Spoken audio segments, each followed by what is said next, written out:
There are two extremely impressive cutter-rigged sailboats, rich with historic significance, parked next to each other in Monroe Harbor, Chicago. Sailing vessel Gallant and sailing vessel Exodus. Both are Westsail 32s, coveted as circumnavigation-worthy blue water cruisers. I recently had the opportunity to sail with the current owner of Exodus and was given permission to share that footage, as well as to provide a boat tour for you. So if you're interested in seeing this particular sailboat in action, learning a little bit about boat design and hearing some good sea stories along the way, hang out here with me for a little while. Hi, I'm Sailor Eric, and if you enjoy topics around sailing or boat maintenance, you've come to the right channel. The hull shape of a Westsail 32 is derived from the plans of a Norwegian naval architect named Colin Archer, who, during the age of sail, designed and built a multitude of ocean-going vessels between 85 to 160 feet in length. In the early 1900s, he put his attention to designing smaller pilot boats and storm rescue boats meant to take on the rough conditions of the North Sea. These boats were built to be extremely seaworthy, with greater girth compared to the length and a wider keel. Then came William Atkin, who, based on those earlier designs from Colin Archer, designed a 32-foot double-ended boat called Eric. Hey, my name is Eric. The design was made famous when Sir Robin Knox Johnston commissioned a vessel by this design to be built in India, and he named it Suhaili. He entered the boat in the inaugural 1968 Golden Globe single-handed, non-stop circumnavigation sailboat race. The boat was not expected to attain any great speeds on its ocean voyage, but rather it was a stout sailboat meant to plug along through any condition thrown at it. The book Voyage of Madmen about that race is what inspired me to buy Silverheel's My Pearson 424 Catch. Despite the lack of expectation for Sir Robin Knox Johnston's chances, given some very noteworthy competitors, including the famous French sailor Bernard Moitessier, Sir Robin Knox Johnston and his trusty Suhaili endured a lengthy trial and won the race, bringing enormous pride to England. The success and notoriety of Robin Knox Johnston and his sailboat Suhaili inspired the world.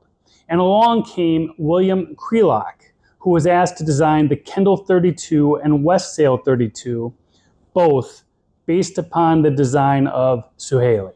What makes this sailboat design interesting and characteristic? The sailboat is designed to be extremely heavy, with a full keel that offers comfort and stability in heavier sea conditions. The trade-off is that the Westsail 32 will not be the fastest sailboat on the water. She's overbuilt in most ways, with almost 20,000 pounds of displacement, 7,000 pounds of which is lead ballast in the keel.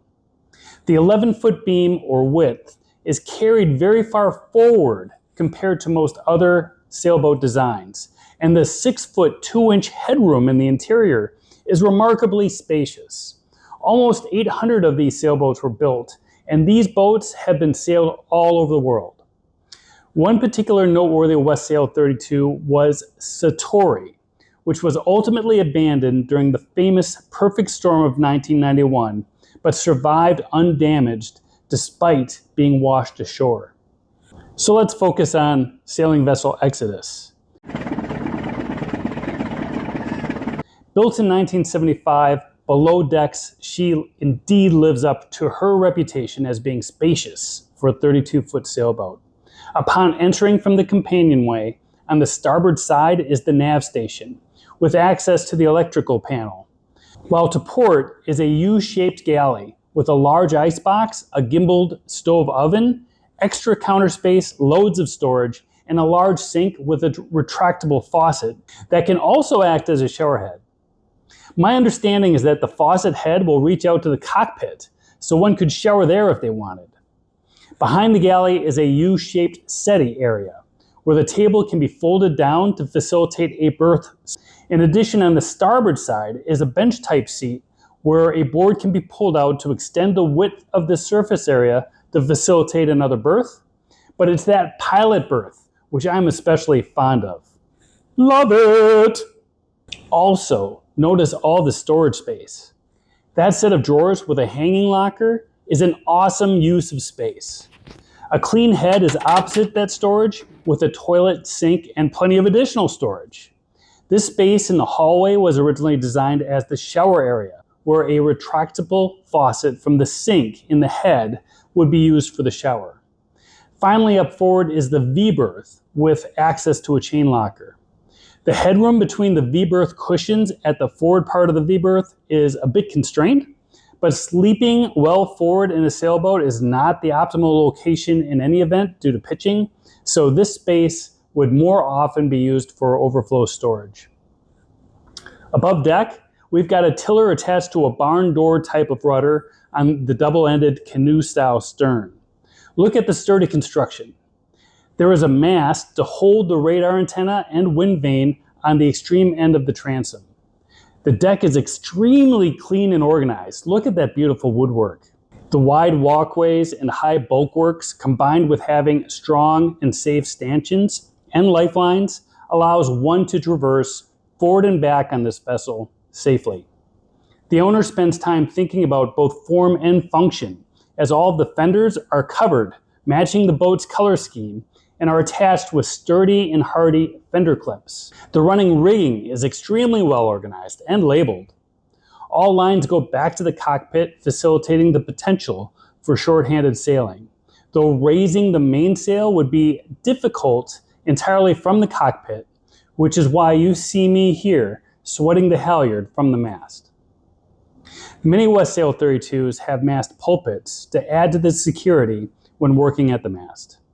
The long bow pulpit is one feature that facilitates the significant amount of sail forward with a Yankee cut jib and a staysail, which combine to provide good balance against the mainsail and provide some flexibility in different wind conditions. We went out in about 10 to 12 knots of wind on a close reach with all sails out. When helming with the tiller, one can definitely feel the heft of this sailboat given the size. The bulbous hull with a full keel maintains directional integrity with stalwart insistence.